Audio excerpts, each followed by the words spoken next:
Welcome to TPN news.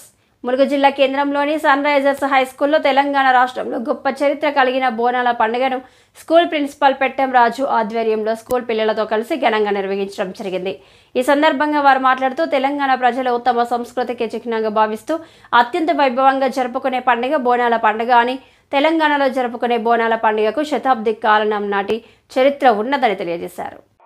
బోనం అంటే తెలంగాణ భాషలో భోజనం అని అర్థం. బోనాల పండుగ సందర్భంగా అమ్మవారికి పెట్టే నైవేద్యాన్ని బోనం అని అంటారని అన్నారు. ఆషాఢ మాసంలో వర్షాల ప్రభావం వలన సీజనల్ వ్యాధులు విజృంభిస్తాయి కనుక ఇలాంటి వ్యాధుల నుండి తమకు రక్షణ కల్పించాలని అమ్మవారిని వేడుకుంటూ బోనం సమర్పించడం పూర్వకాలం నుండి ఆనవాయితీగా వస్తుందని ఈ సందర్భంగా వారు విద్యార్థులకు తెలియజేశారు. అదేవిధంగా అసలు ఈ బోనాల పండుగ ఎలా మొదలైందో, ఎప్పుడు మొదలైందో విద్యార్థులకు వివరించారు. సికింద్రాబాద్లోని ఉజ్జయిని మహంకాళి దేవాలయానికి ఒక ప్రత్యేకమైన చరిత్ర ఉందని అన్నారు. బ్రిటిష్ పాలన సమయంలో తెలంగాణ ప్రాంతానికి చెందిన సూరతి అప్పయ్య అనే వ్యక్తి బ్రిటిష్ సైన్యంలో పనిచేసేవాడు. అతను మధ్యప్రదేశ్లోని ఉజ్జయిని పట్టణానికి బదిలీపై వెళ్లారు. ఆ సమయంలో హైదరాబాద్లో ప్లేగు వ్యాధి సోకి కొన్ని లక్షల మంది భారతీయులు చనిపోయారు. అది తెలుసుకున్న ఆయన తోటి ఉద్యోగులతో కలిసి ఉజ్జయిని మహంకాళి అమ్మవారి ఆలయానికి వెళ్లి తమ ప్రాంత ప్రజల్ని కాపాడమని వేడుకున్నాడు. అక్కడ వ్యాధి తగ్గితే ఆ ప్రాంతంలో ఉజ్జయిని మహంకాళి అమ్మవారికి ఆలయం నిర్మిస్తానని వేడుకున్నాడు.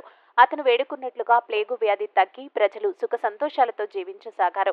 ఆ తర్వాత 1815లో తన నగరానికి తిరిగొచ్చి ఉజ్జయిని మహంకాళి అమ్మవారిని విగ్రహాన్ని ప్రతిష్ఠించి ఆలయాన్ని నిర్మించాడు. అప్పటి నుండి ఆషాఢ మాసం చివరి ఆదివారం రోజున బోనాలని జరిపే ఆచారం తెలంగాణలో మొదలైంది అని ఈ సందర్భంగా వారు బోనాల చరిత్రని విద్యార్థులకు తెలియజేయడం జరిగింది. ఈ సందర్భంగా పాఠశాల విద్యార్థులు బోనం కుండలు ఎత్తుకొని పోతురాజుల వేషం వేసుకుని బోనాల పండుగని తమ పాఠశాల ఆవరణలో సంతోషంగా జరుపుకున్నారు.